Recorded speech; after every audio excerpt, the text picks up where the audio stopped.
और कंगना रनावत कहती है कि ऐसे मजबूत देश नेता के हाथ में देश है, नहीं तो ये बांग्लादेश हो जाता। अरे आपको शर्म नहीं आती? ये भारत है, ये हिंदुस्तान है। ये हिंदुस्तान किसी के वजह से नहीं, यहाँ के लोगों से बनी हुई, यहाँ के किसानों से बनी, यहाँ के नौजवानों से बने हैं, यहाँ के रोजगारों जो बेरोजगार साथी हैं उनके वजह से हैं, और जो हमारे बॉर्डर पे नौजवान साथी खड़े हुए हैं जिसके वजह से चैन की सांस ले रहे हैं ये। और वैसी में ये कंगना रनावत भी है कि जो बोल ले रही है, नहीं तो इसको भी जान लीजिए कि ऐसी सजा मिलती। रनौत एक अच्छी एक्टर मानी जाती, तमाम चीज़ों को लेकर चर्चा लोग करते रहते हैं, लेकिन राजनीति में उनका क्या स्थान आप मानते हैं? अब देखिए, राजनीति करने लायक तो ये महिला नहीं है।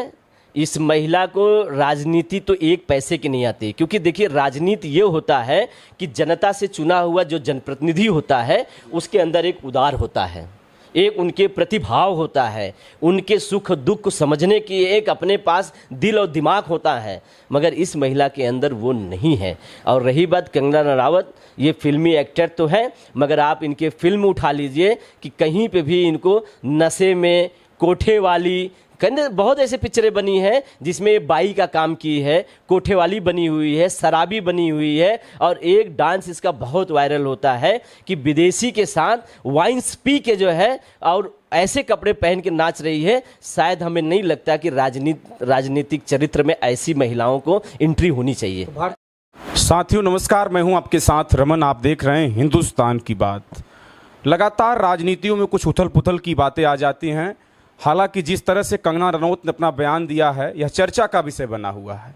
उन्होंने जिस तरह से किसानों को बेइज्जत करने का काम किया है, उनके ऊपर तो मुकदमा कर देना चाहिए। उन्होंने कहा कि अगर हमारा शीर्ष नेतृत्व सही नहीं होता तो पंजाब में कर रहे थे किसान जो आंदोलन, वो बांग्लादेश हो जाता। इन्हीं सभी पर चर्चा करने के लिए हमारे साथ बातचीत करने के लिए डॉक्टर मनोज हैं, जो समाजवादी पार्टी के पूर्व एमएलसी प्रत्याशी और समाजवादी पार्टी के वरिष्ठ नेता भी हैं। मैं इनसे बातचीत करूंगा। बहुत स्वागत है सर बातचीत करने में। बहुत बहुत धन्यवाद रमन जी। जिस तरह से सर कंगना रनौत ने बयान दिया कि पंजाब में आंदोलन कर रहे किसान, अगर हमारी सरकार इतना सक्रिय नहीं होती और उससे नेतृत्व इतना अच्छा न होता तो पंजाब को कहीं न कहीं बांग्लादेश बना दिया जाता, इस बात को लेकर क्या कहेंगे?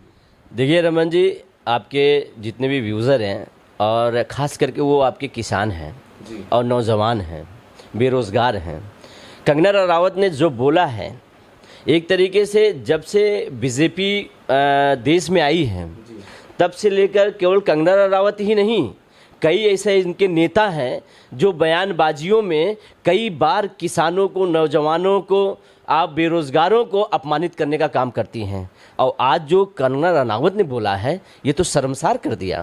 कंगना रनावत के ऊपर तो हम तो कहते हैं कि एक्शन ले सरकार, और एक्शन लेके उसके ऊपर मुकदमा करे, मुकदमा करके उसको जो आप जान लीजिए, जिस तरह से लोकतंत्र में ये होता है कि एक जनप्रतिनिधि अगर किसी किसान के बारे में ऐसा अगर बात करता है तो कानूनी दायरे में आकर उसको तुरंत उसके पद से जो निलंबित कर देना चाहिए। ये कंगना रनावत, ये वही कंगना रनावत है कि जो कह रही थी कि हम 2014 में आज़ाद हुए हैं।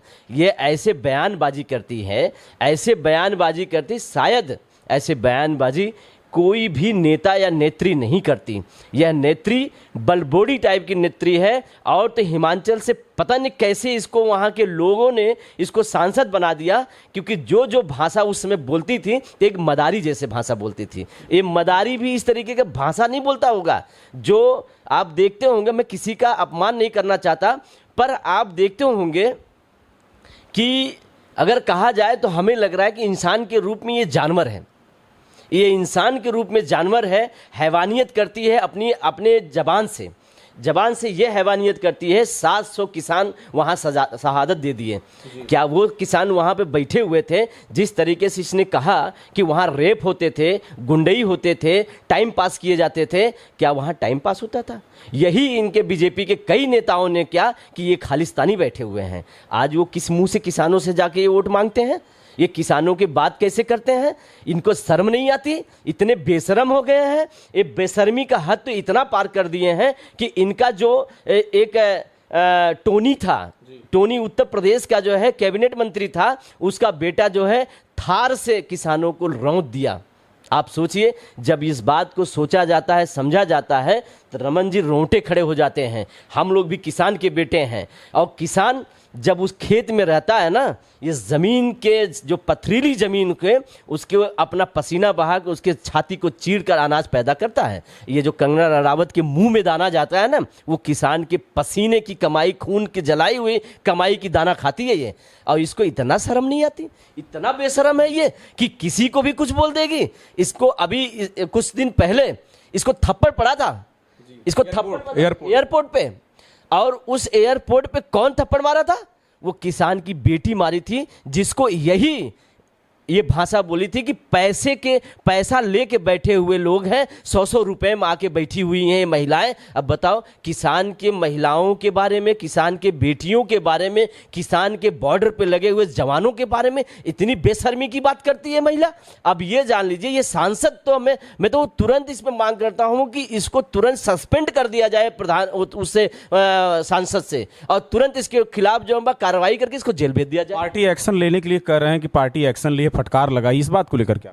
देखिए, पार्टी का दो मुआ चरित्र है। एक्शन लेना होता है इनके बहुत ऐसे नेता हैं जो किसानों, नौजवानों और बेरोजगारों के बारे में इतना गंदा गंदा शब्द बोले। ये एक्शन नहीं, जब से के आए हुए हैं इनकी प्रॉपर्टी बदल गई है। ये 2014 से जब से ये बीजेपी की गवर्नमेंट बनी हुई है, मतलब भाषाएं तो लाद दिए हैं लोग, लान इतना दिए हैं कि क्या किसको बोल देंगे, किस नेता को बोल देंगे, किस जवान के बारे में बोल देंगे, किस किसान के बारे में बोल देंगे, किस बेरोजगार साथी के बारे में बोल देंगे। इनके अंदर चरित्र जो है इनका बड़ा घिनौना चरित्र हो गया है। अब आप जान लीजिए, बांग्लादेश की बात करती है। बांग्लादेश अगर ऐसे ही रह गया तो बांग्लादेश निश्चित रूप से होने जा रहा है। वहां की प्रधानमंत्री भाग के, तो शेख हसीना भाग के चली आई, इंडिया में शरण ली है, मगर इनको भागने को शरण कहीं नहीं मिलेगा। अगर ये ऐसे रह गए नेता इनके, तो ये देश जिस दिन जग जाएगा रमन जी, उस दिन इनका जो है पतन भी होगा और पता नहीं चलेगा कि कहां पे है। बांग्लादेश में शेख हसीना ने नौजवान छात्रों के साथ अन्याय किया था और वहां के लोगों के साथ अन्याय किया था। जो जवान आज पढ़ाई लिखाई करके अपनी रोजी रोटी के लिए परेशान है, 10 साल तक जिसको नौकरी नहीं दोगे तो कितना बर्दाश्त करेगा रमन जी?